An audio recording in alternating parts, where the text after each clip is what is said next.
सभी को मेरा नमस्कार। ये आज श्री सालासर बालाजी धाम और संत शिरोमणि श्री मोहनदास जी महाराज का इस इतिहास विस्तार से जानते हैं। मैं कुछ ही दिन पहले सालासर बालाजी गया था और मुझे वहाँ की कहानी समझने में कुछ समय लगा, तो मुझे लगा कि मैं इसे सरल भाषा में लोगों तक पहुँचाने की कोशिश करूँगा। तो उनकी सरल कहानी इस तरह से है कि श्री मोहनदास जी का जन्म और परिवार। सबसे पहले इसकी चर्चा करते हैं। राजस्थान के चुरू जिले के सालासर क्षेत्र में एक धार्मिक परिवार रहता था। परिवार के मुखिया पंडित सुखराम जी थे। उनकी बहन का नाम कानीबाई था।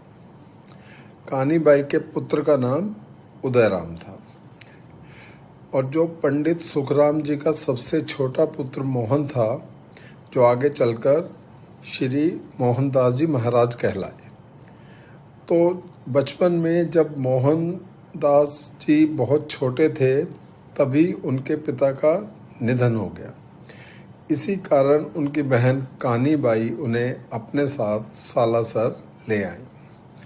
वहाँ धार्मिक वातावरण, भजन कीर्तन और हनुमान जी की भक्ति में उनका मन पूरी तरह लग गया। बचपन से ही उन्हें संसार की अपेक्षा भगवान में और धार्मिक कार्यों में अधिक रुचि थी। एक दिन खेती करते समय अद्भुत घटना हुई। वो घटना इस तरह से थी कि एक दिन मोहन अपने भांजे उदयराम के साथ खेत में काम कर रहे थे। बार बार उनके हाथ से एक गंडासे की तरह की चीज़ अपने आप छूटकर दूर गिर जा रही थी। उदयराम ने पूछा कि ऐसा क्यों हो रहा है। तो मोहन दास जी ने कहा कि मुझे ऐसा लगता है कि कोई अदृश्य शक्ति मुझे संसार छोड़कर भगवान की ओर बुला रही है। यहीं से उनका वैराग्य और बढ़ गया। वो और ज़्यादा भक्ति में लग गए और सांसारिक कार्यों से दूर हो गए। इसी दौरान उनके विवाह की तैयारी के बारे में कानीबाई ने सोचना शुरू किया और कानीबाई जी ने सोचा कि विवाह हो जाने से मोहन जी का मन शायद संसार में लग जाएगा। उन्होंने विवाह की तैयारी भी कर दी, लेकिन जब किसी व्यक्ति को लड़की के घर शगुन लेकर भेजा जा रहा था, तब मोहन जी ने कहा, मत जाओ, उस लड़की की मृत्यु हो चुकी है। सबको आश्चर्य हुआ और सबको लगा कि ये उन्होंने उस व्यक्ति को वहाँ ना जाने के लिए बात कही है।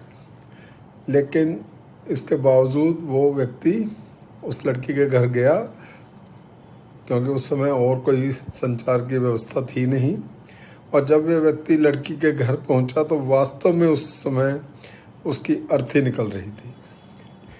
ये पहली ऐसी घटना थी जिससे लोगों को विश्वास हो गया कि मोहनदास पर हनुमान जी की विशेष कृपा है। अब मैं क्योंकि अभी तक मोहनदास जी बोल रहा हूँ, मगर वास्तव में इस समय तक वो मोहन ही के नाम से प्रसिद्ध थे। अब असलियत में मोहनदास कैसे बने, उसका कारण यह है कि इसके बाद, इस घटना के बाद उन्होंने संन्यास ले लिया और अब उनका नाम मोहनदास पड़ गया। वे पूरी तरह भगवान श्री हनुमान की भक्ति में लीन रहने लगे। कई कई दिन तक उन्हें भोजन और शरीर का भी ध्यान नहीं रहता था। अब इसी दौरान उन्हें एक दिन हनुमान जी के दर्शन होते हैं, जिसके बारे में ऐसा बताया जाता है कि एक दिन स्वयं श्री हनुमान जी साधु के वेश में उनके पास आए और मोहनदास जी उन्हें नहीं पहचान पाए। लेकिन जब वो वापस जा रहे थे तब उन्हें लगा कि ये तो हनुमान जी थे और वो उनके पीछे दौड़ पड़े और जंगल में जाकर हनुमान जी को उन्हें पकड़ लिया। इस पर हनुमान जी ने उनसे पूछा, आप क्या चाहते हो? तो मोहनदास जी बोले, मुझे केवल आपके चरण चाहिए, इसके अतिरिक्त कुछ भी नहीं। हनुमान जी उनकी भक्ति से पहले ही बहुत प्रभावित थे, अब वो और भी ज़्यादा प्रसन्न हो गए। इस पर भगवान ने उन्हें एक वचन दिया। तो वो वचन क्या था? कहानी के अनुसार हनुमान जी ने कहा, यदि तुम मुझे प्रेम से भोजन कराओगे और विश्राम कराओगे तो मैं तुम्हारे साथ सालासर में सदा निवास करूंगा। मोहनदास जी ने ये वचन स्वीकार कर लिया।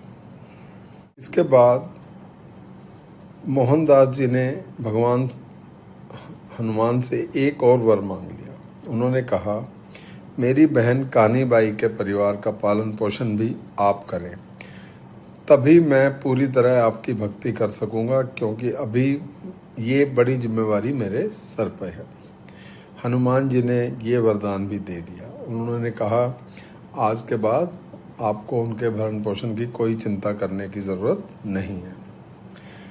अब इसी दौरान एक और महत्वपूर्ण घटना घटती है कि मूर्ति की प्राप्ति उसी समय असोटा गांव में एक किसान खेत जोत रहा था और हल किसी कठोर वस्तु से टकराया।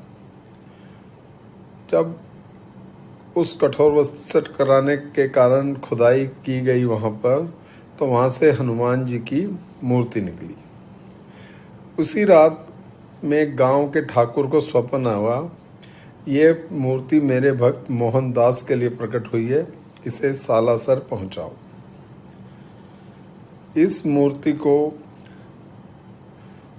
सालासर में स्थापना के लिए बैलगाड़ी में रखकर सालासर लाई गई असोटा से। मोहनदास जी ने पहले ही कह दिया था कि जहां बैल स्वयं रुक जाएं वहीं इस मूर्ति की स्थापना होगी। बैलगाड़ी गांव में घुसी और एक जगह पर आकर बैल एक स्थान पर रुक गए। ये मंदिर उसी जगह पे बनाया गया।